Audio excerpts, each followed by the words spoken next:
ইউনূস তো সবই লুটে খাচ্ছে, কিন্তু আজকে মানুষের যে কষ্ট, এই কষ্টটা সহ্য হয় না। যত তাড়াতাড়ি এই আপদ বিদায় হয় আর দেশটাকে আমরা মুক্ত করতে পারবো, ততই মানুষের শান্তি। এতে ঐক্যবদ্ধ হয়ে নামলে যার যার স্থান থেকে জনমত সৃষ্টি করা এবং দেশটাকে যেন আবার ফিরে আনতে পারি, তার জন্য সবাইকে কাজ করতে হবে, গণতন্ত্র প্রতিষ্ঠা করতে হবে। আর এইভাবে ইলেকশন না। আলহামদুলিল্লাহ আলহামদুলিল্লাহ, চূড়ান্ত রেফারির ভূমিকায় এরপরে একবারে ফাইনাল খেলা, গেম ওভার শুরু অলরেডি হইয়া গেছে। আলহামদুলিল্লাহ, আপাতত রেফারির ভূমিকায় এরপরেই একবারে ফাইনাল খেলা, চ্যাম্পিয়ন হয়ে কাপ নিয়ে বাড়ি যাবো ইনশাআল্লাহ। প্রস্তুতি নাও ভাইরা আমার। গোপালগঞ্জের বিভিন্ন ভোট কেন্দ্রে ঘুরে দেখা গেছে ভোটার উপস্থিতি নেই বলেই চলে। অনেক কেন্দ্রে ধানের শীষ ছাড়া অন্য কোনো প্রার্থীর এজেন্ট পর্যন্ত নাই। আচ্ছা, এবার সারা বাংলাদেশে ভোটের চিত্র একরকম, কিন্তু গোপালগঞ্জের পরিস্থিতি সম্পূর্ণ অন্যরকম। বেশ কয়েকটি আসন থেকে কেন্দ্র দখলের অভিযোগের ভিডিও ছড়িয়ে পড়ছে সামাজিক যোগাযোগ মাধ্যমে। পরিস্থিতি এতটা খারাপ হয় যে এখন সরকার ও ইসি পড়েছে মহা দুশ্চিন্তায়। নয়াদিল্লি মনে করে সাবেক প্রধানমন্ত্রী শেখ হাসিনার দল আওয়ামী লীগকে বাদ দিয়ে এই নির্বাচন কখনোই পূর্ণাঙ্গ গণতান্ত্রিক হতে পারে না। বর্তমান নির্বাচন আয়োজক অন্তর্বর্তীকালীন সরকার এবং আগামীর যে সরকারটি আসছে সেই সরকারের জন্য এক বড় কূটনৈতিক চ্যালেঞ্জ হয়ে দেখা দিচ্ছে। ভারত নাকি বাংলাদেশ আক্রমণের জন্য তৈরি, সীমান্তে যুদ্ধ প্রস্তুতি শেষ করেছে ভারত। নির্বাচনে সহিংসতা হলে এবং জামাত জোটের জেতার পরিস্থিতি এলে ভারত নাকি হামলা করবে। এই থিওরি পাকা করার উদ্দেশ্যে প্রচার চলছে। নির্বাচনে বাংলাদেশ নিরাপত্তা বাহিনীগুলো, বিশেষ করে সেনাবাহিনীর মধ্যে সাজো সাজো রব যে উঠেছে, তার কারণ এটাই যে ভারত আক্রমণ করবে, সীমান্ত পেরিয়ে বাংলাদেশে ঢুকে বুথ দখল করবে, ভণ্ডুল করবে ভোট। তাই শুধু ভোট কেন্দ্রে সেনা রাখা হয়েছে ভোট কেন্দ্রের ভেতরে তাই নয়, বুথের ভেতরেও সেনা এবং সীমান্তে পর্যন্ত সেনাবাহিনী মোতায়েন করেছে বাংলাদেশ। কড়া নিরাপত্তা ব্যবস্থা নেওয়া হয়েছে। সোশ্যাল মিডিয়ার খবরে বলছে সীমান্তেও বিজিবি ছাড়া সেনা মোতায়েন হয়েছে। উপলক্ষ নির্বাচন বটে, তবে আসল কারণ ভারতীয় সেনার মদতে ও প্রত্যক্ষ অংশগ্রহণে ভারতে আশ্রয় নেয়া বিপুল সংখ্যক আওয়ামী লীগ সমর্থকরা নাকি এই সুযোগে বাংলাদেশে প্রবেশ করে গৃহযুদ্ধ শুরু করে দেবে, দেশ দখল করে নেবে। এসব খবরের কতটুকু সত্যি, কতটুকু জল্পনা, কেন এই নতুন করে ভারত বিরোধী প্রচার, এই নিয়ে এখনকার প্রতিবেদন। প্রথমে মূল কথাগুলো পরিষ্কার করে নিই, তারপর রাজনৈতিক নিরাপত্তার প্রেক্ষাপট আর ভারতের বাংলাদেশ আক্রমণের ও গৃহযুদ্ধের জল্পনা কেন, এই নিয়ে আলোচনা করব। বুথের ভেতরে সেনা, এই তথ্যটা কতটা সত্যি? এ পর্যন্ত যে সরকারি ও বিশ্বস্ত তথ্য পেয়েছি তার ভিত্তিতে বলতে পারি 12ই ফেব্রুয়ারি জাতীয় সংসদ নির্বাচন ও গণভোটকে কেন্দ্র করে প্রায় 8 থেকে 10 লাখ আইন শৃঙ্খলা রক্ষাকারী বাহিনী মোতায়েন হচ্ছে। পুলিশ, আনসার, ভিডিপি মানে village defence party, BGB, RAB, coastguard, সশস্ত্র পুলিশ ব্যাটালিয়ন এবং প্রায় 1 লক্ষ সেনা সদস্য মোতায়েন তারা।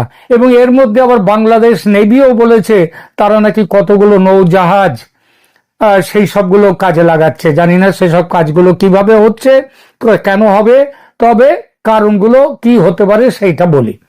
বিভিন্ন সরকারি সার্কুলার ও ব্রিফিং এ স্পষ্ট করে বলা হয়েছে প্রতিটি ভোট কেন্দ্রের ভেতরে সরাসরি দায়িত্বে থাকবে মূলত পুলিশ ও আনসার, ভিডিপি, আর সেনাবাহিনী থাকবে ইন এইড টু সিভিল পাওয়ার, অর্থাৎ বেসামরিক যে ক্ষমতা শক্তি তাদেরকে সমর্থনের জন্য, তাদেরকে সাহায্যের জন্য থাকবে সেনাবাহিনী। মোবাইল বা স্ট্রাইকিং ফোর্স হিসেবে তারা থাকবে, অর্থাৎ এলাকায় টহল দেবে, ক্যাম্প করবে, দ্রুত হস্তক্ষেপের জন্য প্রস্তুতি থাকবে, কিন্তু বুথ পরিচালনার দায়িত্বে সেনা থাকবে না। স্বরাষ্ট্র মন্ত্রণালয়ের নির্দেশনায় বলা হয়েছে প্রতিটি সাধারণ ভোট কেন্দ্রে, মনে রাখবেন ভোট কেন্দ্র আর ভোট কক্ষ এক নয়, ভোট কেন্দ্র, একটি ভোট কেন্দ্রে একাধিক ভোট কক্ষ বা বুথ থাকে। প্রত্যেকটা ভোট কেন্দ্রে 2 জন সশস্ত্র পুলিশ এবং 3 জন আনসার, তার মধ্যে 1 জন সশস্ত্র সেকশন কমান্ডার থাকবেন। আর গুরুত্বপূর্ণ যেসব কেন্দ্রগুলো, এগুলো হচ্ছে সাধারণ ভোট কেন্দ্রে, আর গুরুত্বপূর্ণ যেসব ভোট কেন্দ্রে যেগুলোতে আছে, যেগুলো কিছুটা বা যারা একটু মানে কি বলবো গুরুত্বপূর্ণ এই অর্থে যে সেখানে গন্ডগোলের সম্ভাবনা আছে।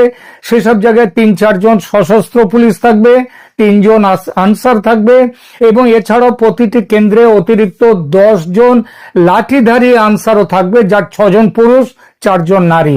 অর্থাৎ ভোট কেন্দ্রের ভেতরে নিয়োজিত বাহিনীর কম্পোজিশন স্পষ্টভাবে পুলিশ, আনসার এদের, সেনাবাহিনী নয়। অন্যদিকে সেনাবাহিনীকে প্রায় 1 লক্ষ সদস্য সহ সারা দেশে 544টি ক্যাম্প থেকে টহল ও স্ট্রাইকিং ফোর্স হিসেবে মোতায়েন করা হচ্ছে। তাদের টহল পোলিং সেন্টার পেরিফেরি পর্যন্ত যাবে, তাদের চারপাশ পর্যন্ত যাবে, সীমানা পর্যন্ত যাবে, কিন্তু অর্থাৎ কেন্দ্রের আশপাশ, রাস্তাঘাট, সংযোগ এলাকায়, এইসব এলাকায় থাকবে সেনাবাহিনী। সেনাবাহিনীর এক ব্রিফিং এ বলা হয়েছে তারা কেন্দ্রের প্রেমিসেস বা প্রাঙ্গণের এলাকায় তার টহল দেবে এবং ম্যাজিস্ট্রেসি পাওয়ার পাবে, কিন্তু কোথাও বলা হয়নি যে প্রতিটি বুথের মধ্যে সেনা ঢুকে বসে থাকবে। কিছু নথি খসড়া বা আলোচনায় আর্মির পরিকল্পনা সংক্রান্ত রিপোর্টে উল্লেখ আছে যে ভোট কেন্দ্রে মারাত্মক বিশৃঙ্খলা হলে প্রয়োজনে সেনা সদস্যরা প্রয়োজনে কেন্দ্রের ভেতরে ঢুকতে পারবেন, অর্থাৎ এমার্জেন্সি ইন্টারভেনশন। এটা আইনি ও বাস্তব দৃষ্টিকোণ থেকে খুবই স্বাভাবিক। কোন দেশের সামরিক বাহিনী মোতায়েন থাকলে গুরুতর সহিংসতা ঠেকাতে তারা সাময়িকভাবে প্রেমিসিসের ভেতরে ঢুকতে পারে, কিন্তু যে ধরনের জল্পনা ছড়ানো হচ্ছে এইবার নাকি ইতিহাসে প্রথম বুথের ভেতরে সবসময় সেনা মোতায়েন থাকবে, তারা বসে থেকে ভোট মনিটর করবে, এসবের পক্ষে এখনো পর্যন্ত কোনো সরকারি নথি, ইলেকশন কমিশনের নির্দেশনা বা কোনো বড় গণমাধ্যমের রিপোর্ট নেই। একমাত্র একটি বক্তব্য অবশ্য ইলেকশন কমিশনার বলেছেন কেন্দ্রের ভেতরে ও বাইরে কঠোর নিরাপত্তা নিশ্চিত করতে হবে, আর্মি, পেট্রোল ও যৌথ বাহিনীর অপারেশন জোরদার হবে। কিন্তু এখানেও খেয়াল করুন, ভেতরে বাইরে নিরাপত্তা এই কথাটা নীতিগতভাবে সাধারণ অর্থে বলা হয়েছে, ফলে যতটা তথ্য পাওয়া যাচ্ছে তাতে বলা যায় প্রতিটা বুথে নিয়মিতভাবে সেনা বসে থাকবে। এটা ঠিক নয়। এবার দেখা যাক এত কড়া নিরাপত্তা কেন। এইবারের সিকিউরিটি অ্যারেঞ্জমেন্ট অনন্য রেকর্ড, এটা সরকার তাদের ভাষাতে বলেছে। এর পেছনে কয়েকটা বড় প্রেক্ষাপট আছে। 2024 সালের আগস্টের গণ আন্দোলন ও সহিংসতার সময় থেকে এখন পর্যন্ত দেশের আইন শৃঙ্খলা কাঠামোতে বড় রকমের বিপর্যয় এসেছে, শক এসেছে।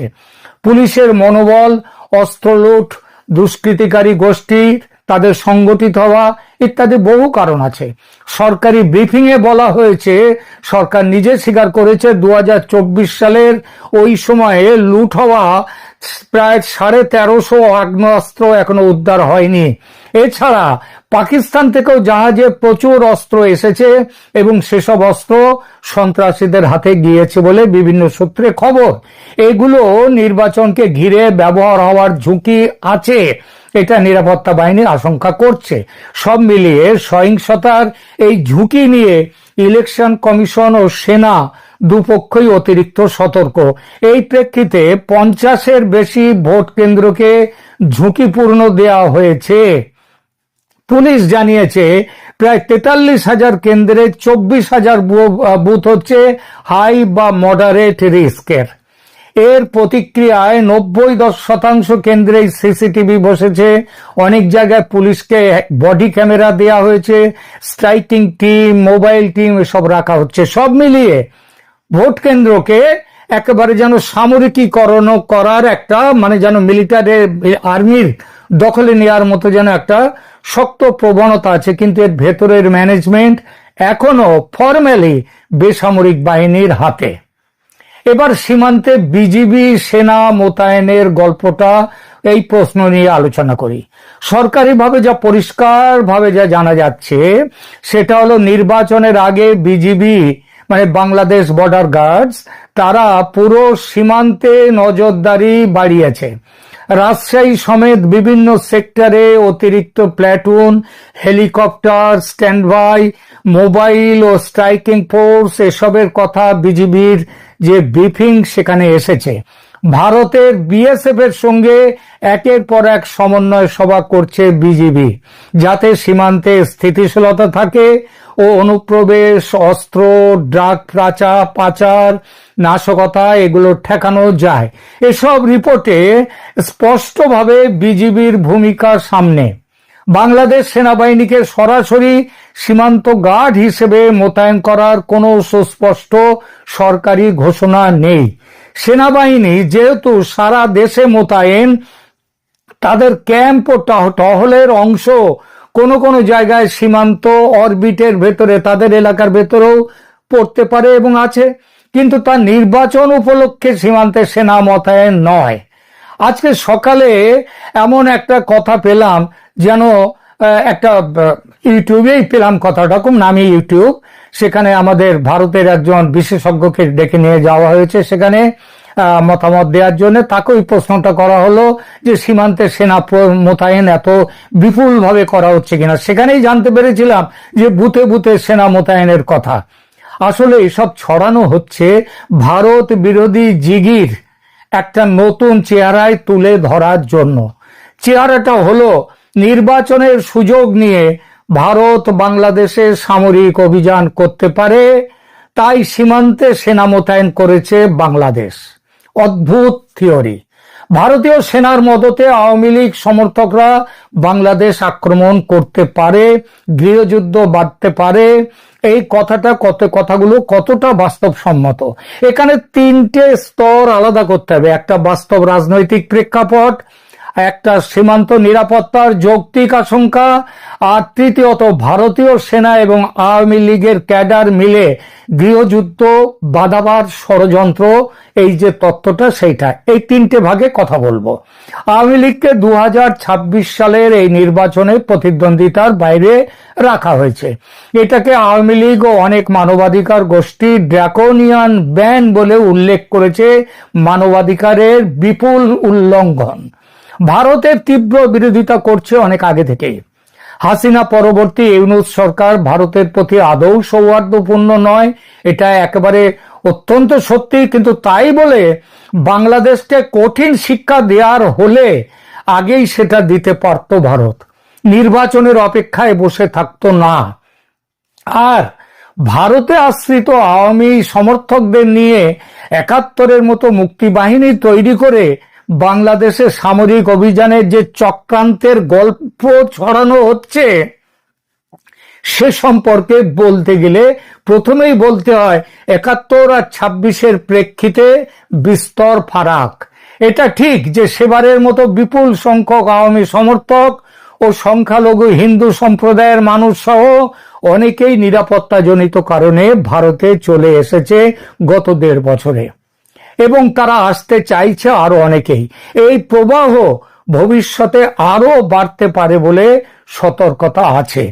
ভারতীয় নিরাপত্তা বিশ্লেষকদের একাংশের মূল ভয় বরং বিপরীত দিক থেকে, মানে ভারত বাংলাদেশে ঢুকবে না, যদি বাংলাদেশ থেকে নির্বাচনে পরে বাংলাদেশে অস্থিরতা বাড়ে নির্বাচনে, তাহলে জামাত ও ইসলামী মৌলবাদী গোষ্ঠী যদি ক্ষমতায় শক্ত অবস্থান পায়, তাহলে বিপুল সংখ্যক হিন্দু সংখ্যালঘু, আওয়ামী সমর্থক এবং পাহাড়ি জনজাতি গোষ্ঠী ভারতীয় ভূখণ্ডে পালিয়ে আসতে পারে। এমনকি বিএনপির লোকজনও কিছু কিছু ভারতে চলে আসতে যে পারে, সে সম্ভাবনা উড়িয়ে দেওয়া যায় না। আবার উল্টো আরো একটা কথা আছে, কোন থার্ড ফ্রন্ট বা জিহাদি নেটওয়ার্ক বাংলাদেশের মাটিকে ব্যবহার করে ভারতের উত্তর পূর্বে তৎপরতা চালাতে পারে। এমন আশঙ্কায় ভারত নিজের সীমান্ত সুরক্ষায় সেনা ও বিএসএফ এর উপস্থিতি বাড়াচ্ছে। এটা কি আদৌ অসম্ভব মনে হলো? এটাই তো একান্ত স্বাভাবিক প্রতিক্রিয়া বাংলাদেশে যা চলছে তার বিরুদ্ধে। বাংলাদেশের পক্ষ থেকে বিজিবি সীমান্ত টহল বাড়িয়েছে, helicopter, quick response force, drone, K9 ইত্যাদির কথা বলছে। তারা বলছে অবৈধ অনুপ্রবেশ, অস্ত্র, ড্রাগ পাচার, নাশকতা রোধই মূল টার্গেট।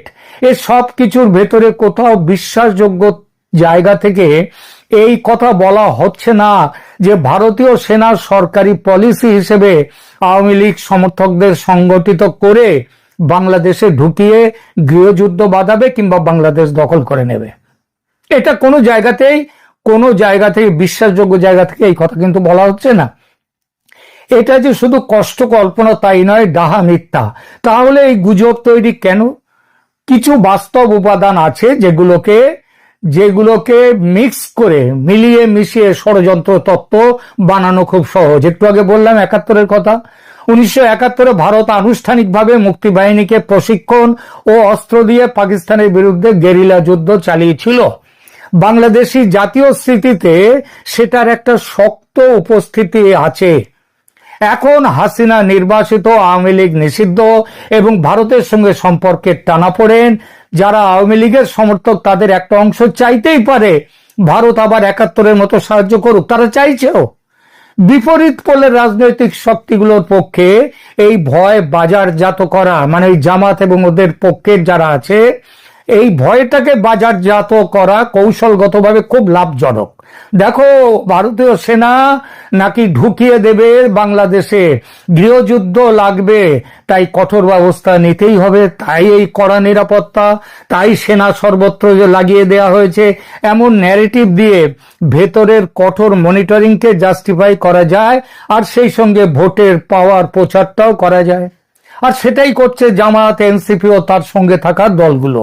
উদ্দেশ্য ভারত বিরোধী মানসিকতা উস্কে দিয়ে ভোটের বাজারে ফায়দা তোলা, যাতে বিএনপির সাম্প্রতিক যে ভারতের কাছাকাছি হওয়াটাকে নিজেদের স্বার্থে তারা লাগাতে পারে।